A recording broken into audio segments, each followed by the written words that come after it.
장애인 권리 보장 촉구를 위한 지하철 타기 행동 과정에서 벌어진 경찰의 과잉 진압에 대해 유엔 집회결사의 자유특별보고관 등이 한국 정부의 심각한 인권 침해 상황에 깊은 우려를 표명한 서신 공개와 관련해 한국장애포럼 등은 7월 6일 용산 대통령실 앞에서 기자회견을 갖고 전국장애인 차별철폐연대에 대한 과도한 탄압을 즉각 멈출 것을 촉구했습니다.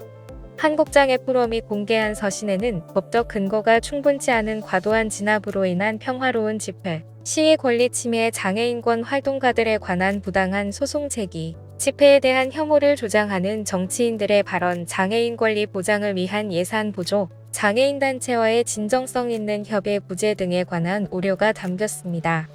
이날 기자회견에서 공익인권법재단 공감 조미연 변호사는 공개된 서신에 의하면 유엔 특별보고관은 한국 정부 인권 침해에 대해서 총 9개의 추가 정보를 요청했습니다. 이러한 요청이 돌이킬 수 없는 피해로부터 지하철 행동 참가자의 권리를 보호하고 최종적인 판단을 위한 것이라며 유엔 서신이 갖는 의미에 대해 설명했습니다. 이어 2달 남짓한 기간에 5개 분야 특별보고관이 우리 정부의 통보활동을 시작한 것은 특별보고관이 진정을 통해 드러난 인권 침해 사실이 중대하고 긴급한 사안으로 고려하고 있는 것을 의미한다. 고 주장했습니다. 서울시 어린이병원은 7월 10일부터 병원 발달센터 2층에 예술적 재능이 있는 발달장애, 소아청소년을 위한 레인보우 예술센터를 개소하고 운영을 본격화했습니다.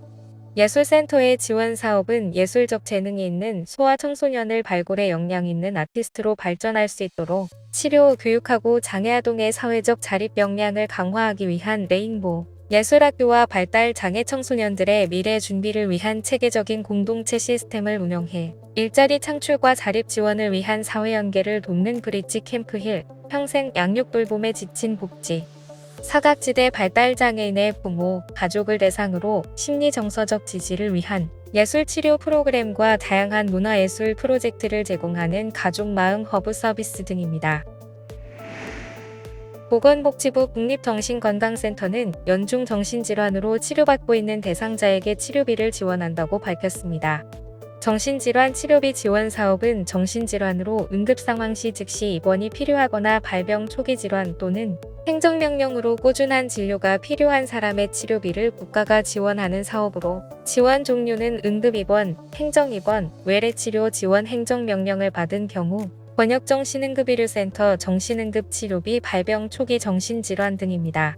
지원 대상은 응급입원, 행정입원, 외래치료 지원 행정명령을 받은 경우 전국민 지원 대상이며 발병 초기 정신질환, 번역정신응급센터 정신응급치료비의 경우 기초생활수급권자, 차상위계층과 건강보험 가입자 중 중위소득 120% 이하인 대상자들이 해당합니다. 영화진흥위원회는 7월 26일 개봉하는 류승환 감독 신작 밀수를 시작으로 한글 자막이 나오는 최신 한국 영화를 극장에서 상영한다고 7월 10일 밝혔습니다. 8월 2일에는 김용화 감독의 SF 영화 더 문이 같은 형태로 상영됩니다. 한글 자막 영화는 자막이 없는 일반 영화와는 다른 상영관에서 상영하는 방식으로 진행되며 예매 앱이나 온라인, 현장에서 티켓을 발권할 때 한글 자막을 별도로 선택해 관람할 수 있습니다. 한글 자막이 삽입된 최신 한국 영화가 온라인 동영상 서비스가 아닌 극장에서 상영되는 것은 이번이 처음입니다. 기존에도 매년 약 100편의 한국 영화가 청각장애인 등을 위해 한글 자막 화면 해설 서비스를 제공하고 있지만 자막과 해설 제작에 시간이 걸리는 탓에 영화가 개봉하고 약 한 달을 기다려야 했습니다. 한편 이르면 올해 말부터는 시각장애인이 화면 해설을 들으며 극장에서 최신 영화를 볼 수 있게 될 전망입니다. 지금까지 장애인생활신문 편집국에서 전해드렸습니다.